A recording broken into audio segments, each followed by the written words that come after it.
So now I would like to welcome Mariana Cordero Murillo and Luis Eduardo Castro Tobar from University in Costa Rica, and they have a video presentation titled "Everything Moves in a Circle: Finding Ways of Cycling Resources at Earth University." So again, yay! Very happy and excited to see you. And movie stars, our movie stars. Yes. yeah. Thank you so much. Maybe before you play the video, we want to say a few words. Well, first of all, my name is Mariana Cordero, and I'm from Costa Rica. My name is Eduardo Castro, and I'm from El Salvador. We both study at Earth University, which is located in Costa Rica, and we didn't mention this in the video, but what we try to focus on were the three SDGs, which is number 4, quality education, number 6, clean water and sanitation, and number 12, which is responsible consumption and production. So we hope that you like the video, and if you have any question, just let us know at the end of this session. Yay, thank you so much. Okay.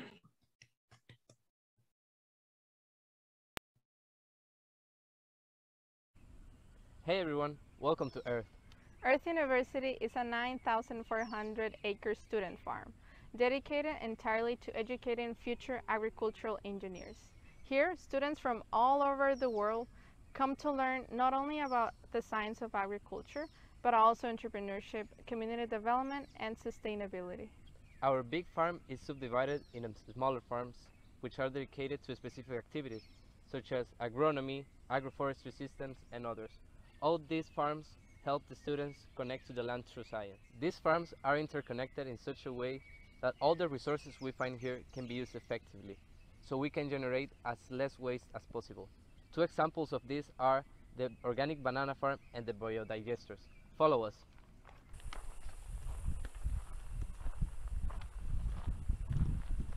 Banana farming plays an important social role around the world. It generates employment. It is among the top crops for food security, and generally it can be found in the local markets, which contributes to the income of small and medium farmers. Nevertheless, organic banana production is not as big and common as conventional banana production. Most of the practices used in this farm are sustainable. We incorporate 2 principles of agroecology. Number 1 is that the soil is a living system. That is why it is important to preserve it.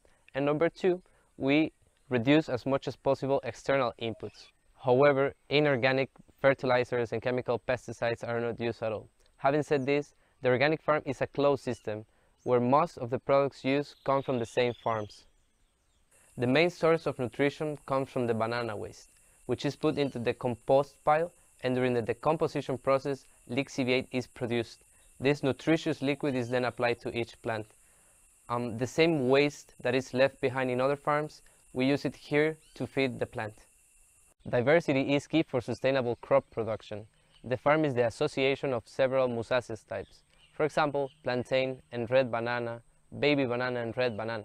Moreover, mosases plantation is associated with other crops. For example, we have taro root and corn, as we can see here. The biggest limitation that we faced in the farm is nutrition. There are organic fertilizers made out of soil in the market, which have a high concentration of nitrogen, the limiting element in the plant. Lastly, I would like to highlight the message from our professor Luis Pocasangre. The biggest threat right now for organic production is raceforum fusarium. Therefore, you need to be strong with the biosecurity measures to prevent the entry of this disease. At Earth University, we recycle human and animal waste into energy. We do this through biodigesters. A biodigester is a system where organic matter is put under an anaerobic condition where it's broken down by microorganisms. During this process of decomposition, biogas is generated, and what biogas is mainly made out of is methane. This methane is then used and transformed into other sources of energy. In the case of the animal farm, the waters containing waste from cows is channeled to a solid separator, where the big particles contained in the water are separated from the smaller particles, so then it can be filtered a second time. The fourth process of decomposition happens when the filtered water goes inside a plastic bag like this one. After this, the microorganisms start doing their work. After the biogas is liberated, pipes like this transport the biogas into tanks where it's stored and then is used for cooking. These two projects do not seem to be related at all, but like everything here in our university, they are interconnected. Earth uses the material that otherwise would pollute to recycle, and at the same time, students can use these tools to learn.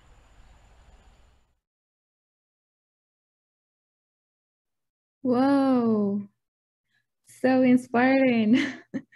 I love it. Thank you.